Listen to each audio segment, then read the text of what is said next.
ស្ថានភាពនៅលើឧបទ្វីបកូរ៉េបានឈានមកដល់ចំណុច0ហើយនៃសន្តិសុខតំបន់នាថ្ងៃអង្គារទី24ខែមីនាឆ្នាំ2026នេះមេដឹកនាំកំពូលកូរ៉េខាងជើងលោកគីមចុងអ៊ុនបានធ្វើឲ្យពិភពលោកស្រឡាំងកាំងហើយតាមរយៈការប្រកាសក្តែងក្តែងជាផ្លូវការនៅគោលនយោបាយបំបែកបំបាក់ដាច់ខាតដែលចាត់ទុកកូរ៉េខាងត្បូងមិនមែនជាបងប្អូនទៀតឡើយប៉ុន្តែគឺជារដ្ឋសត្រូវលេខ1ផងដែរដែលត្រូវតតាំងដោយកម្លាំងបាយនិងអាវុធមហាប្រឡ័យយោងតាមរបាយការណ៍ទីភ្នាក់ងារសារព័ត៌មានយន្តហ័ព្ទ New Agency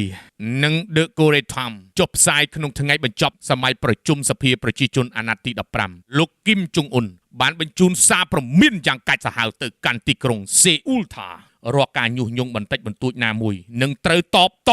វិញដោយភាពគ្មានក្តីមេត្តាក្នុងជំហានដ៏គ្រោះថ្នាក់បំផុតនេះសភា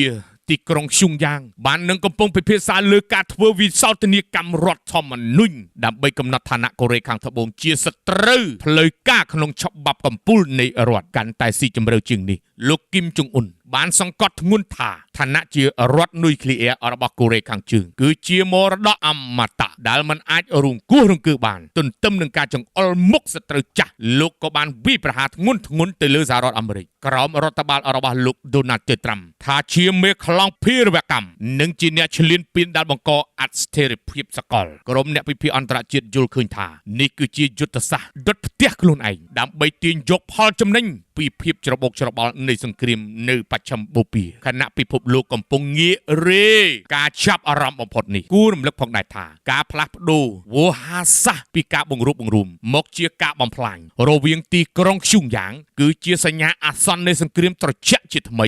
នៅក្នុងតំបន់អាស៊ីប៉ាស៊ីហ្វិកពិភពលោកកំពុងស្ថិតនៅក្នុងភាពភ័យខ្លាចថាតើនេះគ្រាន់តែជាការគំរាមកំហែងវោហាសាស្ត្រឬជាការរៀបចំយុទ្ធសាស្ត្រសម្រាប់សង្គ្រាមពិតប្រាកដអ្វីដែលច្បាស់នោះគឺសន្តិភាពនៅលើឧបទ្វីបកូរ៉េកំពុងស្ថិតនៅលើមាត់ជ្រោះនៃមហន្តរាយដែលទាមទារឲ្យសហគមន៍អន្តរជាតិមានចំណាត់ការឆ្លើយតបជាបន្ទាន់